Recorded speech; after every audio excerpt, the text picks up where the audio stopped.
The MVP debate this season is as heated as ever, and many people are in their feelings about who deserves it. Is it Doncic? Or AD? Or maybe we'll have to watch Shaq pull off a Kanye again? I'm not happy with this one. Congratulations to Joker, you are the best big man in the league, but based on everybody's criteria, my criteria, stat stuffer, you guys' criteria, number one seed, which team has a better record, I felt Shai Alexander deserved it. Because I've been number two a lot. When I played my ass off, number two. So the fact that he has to start all over next year and try to win it again, I think it was, I know it's going to be hurtful for him. As it stands now, the MVP top 5 is made up of Jokic, Shai, Tatum, AD, and Giannis. But after lots of research into the stats and what it actually means to be the most valuable player in the success of your team, we've got news for you. This year's NBA MVP debate ends today, and here's why. So what exactly does it take to be the most valuable player in the league? One of the definitions is most valuable to his team, okay? What's that? Most valuable to his team. Well, I say most valuable players, most valuable players. Okay, most valuable to his team, but that has nothing to do with the But record. that is also a factor. Most valuable. You look at a team's success and who's the most valuable. Well, because this is why I hate this stupid argument every year. It's not who the best player. Listen, Michael Jordan was the best player probably 3 years before he even got in the MVP conversation because his team wasn't any good.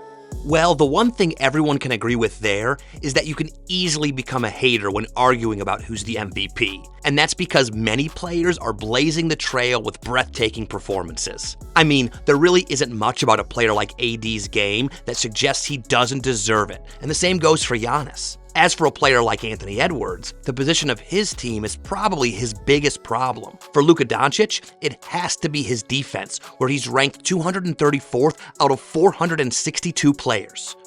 As for Joel Embiid, his problem is injuries. And then we have SGA, who at the moment seems to have no problems. I mean, this is a man who's averaging 30 points, 5.5 rebounds, and 6.5 assists, while leading the Thunder to the top of the log. Well, the only problem you can say is he has the Joker and his ridiculous numbers. Man is averaging 29.7 points, over 13 rebounds, and 11.7 assists, solidifying another triple-double season. But you see, looking at those numbers like that doesn't paint the full picture. I don't know, friends, if we're fully appreciating what Jokic has been up to. So let's try, right? Because the reigning MVP, he's averaging 29.7 points per game. That's a higher clip than both Kobe Bryant and Shaquille O'Neal's MVP seasons, right? It's also higher than any of Larry Bird's 3 years winning the award. And it's not just the scoring. Jokic is averaging 11.7 assists a game. Not only is that his first time in double digits, it's more than Steve Nash and Russell Westbrook in their MVP seasons. It even exceeds Magic Johnson's average when he won the award in 1990. And should we just call him Mr. Clean? Because he has been cleaning the glass, flirting with almost 14 boards a night. Right, the MVP. He's clearing in terms of rebounds, Tim Duncan, Hakeem Olajuwon, and the round mound of the rebound himself, Charles Barkley. But then again, Jokic has his own problems. The Nuggets aren't doing well enough this season. So does he really have an edge over SGA? Over the last 5 seasons, Jokic has been putting up video game numbers. But that hasn't stopped people from talking down on his name. Like when Gilbert Arenas said this. The winner of Jokic's first one should have been Greek the Freak. But they didn't want to give Greek his 3rd straight MVP, so they there. So this is not me. They because they didn't want to give Greek his 3rd one, so they gave it to Jokic. That's y'all problem, not mine, right? And then his 2nd one was he almost had a triple-double. Not actually having a triple-double, almost having one of those. They gave it to, they used that. The big man having 10 assists while a dude actually had a triple-double that year. Westbrook had a triple-double that year when Jokic won his 2nd one. So that he almost won when they dumbed it down to give him that award. He's the only multiple winner that didn't even have 50 wins when he won his MVP.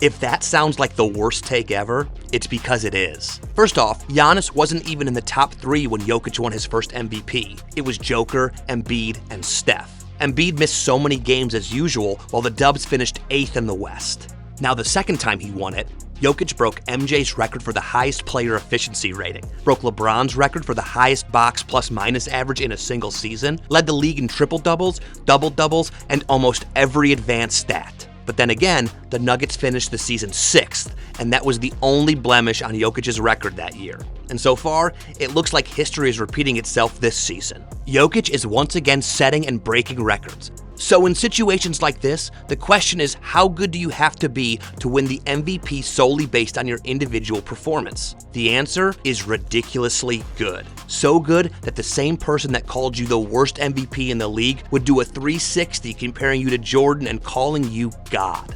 I'm gonna just be honest with you. Half court, okay, because LeBron likes to play half court and AD likes to play half court because of the age. You cannot play half-court basketball with Jokic. At this moment in time, Jokic in the half court is like Jordan in the finals. You're not gonna beat him. You're just not gonna beat the half court. He is God right here. That's because Jokic's dominance has transcended what we're familiar with. Against the Lakers, he averaged 30-plus points and double-digit boards across matchups, consistently outplaying MVP contender Anthony Davis. But what's more incredible is that so far this season, Jokic is literally the difference between a Nuggets win or loss. How does he do all that? You see, what makes Nikola Jokic unstoppable isn't just his numbers, it's the way he plays the game. He's not a position, he's a system. Sorry, James Harden, Jokic is too. This is a player that's able to anticipate the plays of opponents even before they do it. Here, I'll let another MVP contender explain. I'm sorry, y'all. Hey, I was just telling Micah how this motherfucker knew to play with these running. That was crazy. Bro. We have the stars on the bench. We don't know it. Jokic knew to play, but we didn't say anything. He knew to play better than us. What the play was? Coming out the timeout. Also, he knew to play. I think he knew to play better than us. Which play? What play? The last team. What was that? Huh? When was that? What? When was it? It was in the fourth, nigga. It was like 3 minutes left in the fourth. After the timeout? Yes, bro. It was right after the timeout. Me and Rudy lined up. It's almost like some kind of spider sense, and it has come in clutch on so many occasions. Another skill that has come in clutch is Jokic's instincts around the rim. Honestly, that's all I needed to see. I mean, when there's 0.3 seconds left, throw it to Joker. Like, what is it, 70 feet? And he tried to tip it in from 70 feet. It almost went in. That's what we expect from Joker. I mean, Joker's my favorite player. I just love watching him play. All these are intangibles that make Jokic so unguardable, but it gets crazier when you add his passing ability to all this. Jarrett Allen puts it best here. Yeah, you just do the best you can. Like, it's literally incredible how many passes he makes where you're like, well, like, I tried. Like, it's just, there's nothing I can do about it. And it's just on the guards, gotta do better next time. There really is no doubting Jokic's dominance. The stats already show it. But are these enough for him to win the MVP over someone like SGA this season again? Nikola Jokic has 3 MVPs already. It would come as no surprise if the powers that be don't want him to win another. And as of December 3rd, from Polymarket Sports, Jokic is the clear favorite, which is almost every year the last 5 years. And this season, he's averaging a crazy 30.1 points per game, 13 rebounds, 10.4 assists, 56.4% field goal percentage, and 52.2% from 3. Remember, he's a center. And sure, his team's position is a good excuse, but even that might change if the team continues their current form. See, Jokic has been able to revive teammates such as Westbrook, not to mention that he himself is in better shape. Speaking of being in better shape, Joakim Noah actually thinks it has something to do with the city.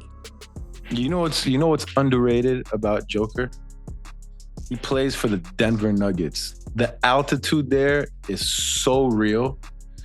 If you can think that you're in great shape, you go to Denver, it's a whole other thing. So he's training in that every day. So by the time he gets to sea level, he has a third lung. This might explain why it can be so frustrating playing against the Joker. Here's how Hassan Whiteside put it. You got to play defense on him every single time. It's like, you know, most big men, they might get it. They might get it every 2 or 3 plays. Really post up, like Joel, a real post up big man, he might get it like 2 or 3 plays. They run the whole through him. Nobody's shooting anything until he touch the ball. He run the whole. And they'll run a pin down. If you cheat under, if you cheat around the pick, he'll pop out for a 3. If you play him too close, he's gonna roll. And your low man is a point guard. Like he's like, bro, what you want me to do? He already shoots like this. And then you get frustrated. You like, man, I'm gonna go attack him on the other side.